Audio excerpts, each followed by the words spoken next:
আসসালামু আলাইকুম। আমন্ত্রণ জানাচ্ছি ২১শে নিউজের সংবাদে। সাথে আছি আমি আঁখি আক্তার। শুরুতেই থাকছে সংবাদ শিরোনাম, আমাদের প্রতিনিধির পাঠানো প্রতিবেদনে বিস্তারিত। কালীগঞ্জে সাংবাদিকদের সাথে তুহিনের মতবিনিময়।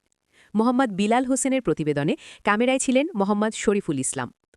আসন্ন উপজেলা পরিষদ নির্বাচনকে সামনে রেখে গাজীপুরের কালীগঞ্জে ভাইস চেয়ারম্যান পদপ্রার্থী মোহাম্মদ শরীফুল ইসলাম তুহিন স্থানীয় সাংবাদিকদের সঙ্গে মতবিনিময় করেছেন। সভায় তিনি উপজেলার উন্নয়ন, জনকল্যাণমূলক কাজ এবং নির্বাচনী প্রতিশ্রুতি তুলে ধরেন। তুহিন বলেন, আমি প্রতিনিধি নয়, সেবক হিসেবে জনগণের পাশে থাকতে চাই।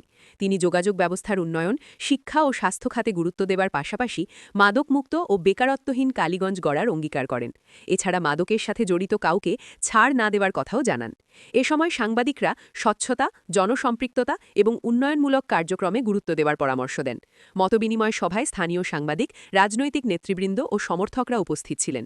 প্রার্থী আশাবাদ ব্যক্ত করেন, জনগণের সমর্থনে তিনি বিজয়ী হয়ে কালীগঞ্জকে একটি মডেল উপজেলায় রূপান্তর করবেন।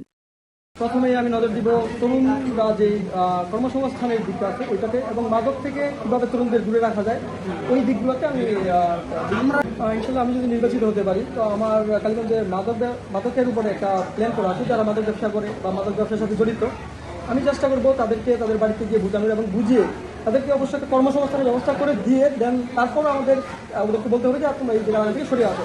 তারপরে যদি কেউ সরে আসে তাহলে আইন আছে, আইনের মাধ্যমে আসলে ব্যবস্থা নেওয়া যাবে। তো সেই ক্ষেত্রে আমার যে পরিকল্পনা আছে সেটা হচ্ছে, ধরেন আপনার এবিএল, তারপরে হচ্ছে আপনার হামিম গ্রুপ, প্রাণ ফ্যাক্টরি, এই ধরনের বড় বড় ফ্যাক্টরি কিন্তু আমাদের কালীগঞ্জে আছে। তো যদি আমরা ওই ফ্যাক্টরিগুলোতে কথা বলে কালীগঞ্জের যারা লোকাল আছে তাদেরকে তরুণ যে সমাজটা আছে ওদেরকে কর্মদক্ষতা করে ওদেরকে কাজের প্রপার ট্রেনিং দিয়ে যদি আমরা ওদেরকে কাজের ব্যবস্থা করে দিতে পারি, সেক্ষেত্রে আমার মনে হয় যে মাদক থেকে কিছুটা হলেও এই তরুণ সমাজ ঘুরে চলে আসবে। আর যারা মাদক জড়িত তারাও আশা করি থেকে ঘুরে আসার চেষ্টা করি। ধন্যবাদ। আমাদের নির্বাচনী ইশতেহারে আসলে আমাদের জননেতা জনাব ফজলুল মিলন ভাই, গাজীপুর ৫ মাননীয় সংসদ সদস্য, উনি তখন ওই ইশতেহারে বলেছিলেন যে যদি উনি নির্বাচিত হতে পারেন তাহলে গোলাশা থেকে টঙ্গীর যে বাইপাসটা আছে এটা ৪ লাইন উত্তন্ন করার জন্য যে ধরনের পদক্ষেপ নেওয়া দরকার উনি নেবে ইনশাল্লাহ।